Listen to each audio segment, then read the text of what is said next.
Hey everybody, just coming in under the wire for my daily goal to post. It's 11:43 local PM. So here we go. Bring you up to speed.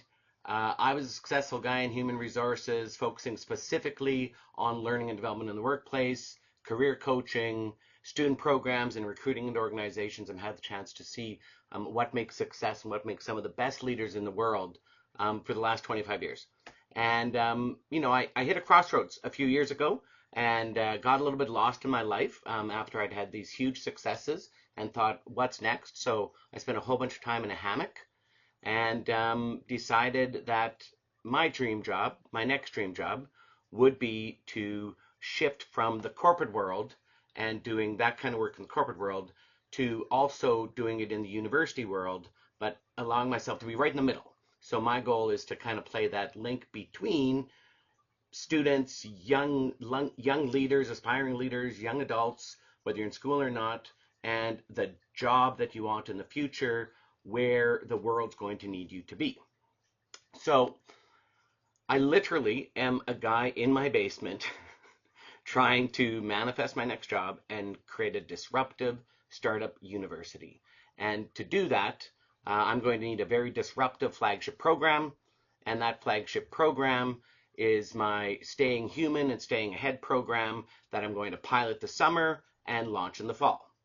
So there's more about that in previous videos, and tomorrow during our stream, I'll tell a whole bunch more about that. So I won't get much further into that. Let me share something else.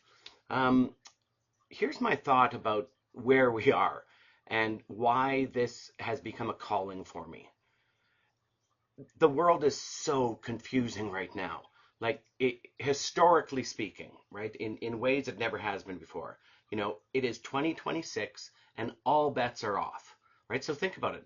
Borders, the money that we use, how we go to school, how we live, religion, families, like everything seems to be changing at such a rapid pace. Um, the second challenge is, on behalf of my generation, um, I'm sorry, we sold the bag on being human. And we are now taking this incredible turn with all this new AI at a point where the human experience has been eroded. And I'll argue more about that as we get into the content. But the third point I want to make tonight is never let a crisis go to waste. There is great opportunity in every crisis and great opportunity in this. But it'll go to those people who can anticipate where we're heading, who can become lifelong learners and want to work with others and learn from other people about kind of where we're heading and what we're going to be doing and prepare themselves for the future. And that's what my program will aim to do, with lots of practical tools in it, but also some really deep thoughts, some deep insight about, what a guy who's gone from busboy to senior vice president around the world and, interviewed thousands of incredibly successful leaders and trained thousands of successful leaders, my perspectives. So, all bets are off. Sorry we sold the bag, but hopefully we can, get that human experience back. And let's not let this crisis go to waste. There's great opportunity here. And then lastly, what I'd like to do is share, where some of my biggest inspiration through all of this has come. And it's from a gentleman by the name of Alan Watts, if anybody's heard of Alan Watts before. Alan Watts is kind of known as the hippie guru, chief hippie extraordinaire from the 60s, kind of the last time there was an enlightenment after some major crises. And he taught at Berkeley, but before that, he was an ordained minister here in the West. And then he went and studied all of the Eastern philosophies and Eastern religions for a decade, and then brought them back and taught philosophy at Berkeley and I believe some other places within a Western context. And, I can remember when I first started listening to Alan Watts's lectures. He's a captivating speaker. I encourage you to YouTube him and look him up. There were four that frankly changed my life. And in no certain order, I wanted to share this one because I think it pertains to what the greatest opportunity ahead of us is. And that's dream jobs. Through the story, I'm going to tell you that I've had the opportunity to create three dream jobs.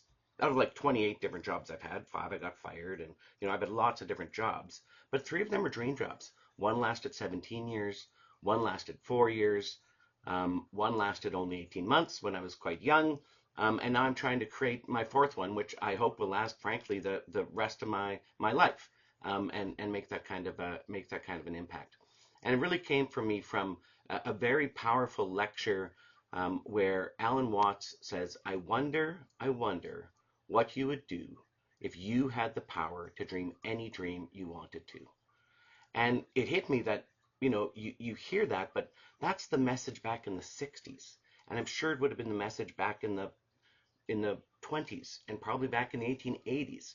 It's that whole concept of do something you love and you'll never work a day in your life. And so Alan inspired me to learn more about that and how we can go about it. In closing, the best way to get an Alan Watts lecture is actually from an artist who has mixed them with some great sound. If you're a meditator, it feels really great on the eardrums. And that artist is Akira the Dawn, Akira the Dawn. And he has a Watts Wave playlist on Spotify and I assume some other places. And there's a song on there about 4 minutes called Any Dream You Wanted To, and it's Alan Watts' lecture mixed in with some awesome music. I encourage you to listen to it. That's it for tonight. Look forward to a 2-hour stream tomorrow and on every Tuesday and Thursday. And we'll be sharing a whole bunch more about what we're recruiting for this first class from students. So have a great night. I hope you join us tomorrow or tune in to the recordings. As always, please share these messages. Thanks.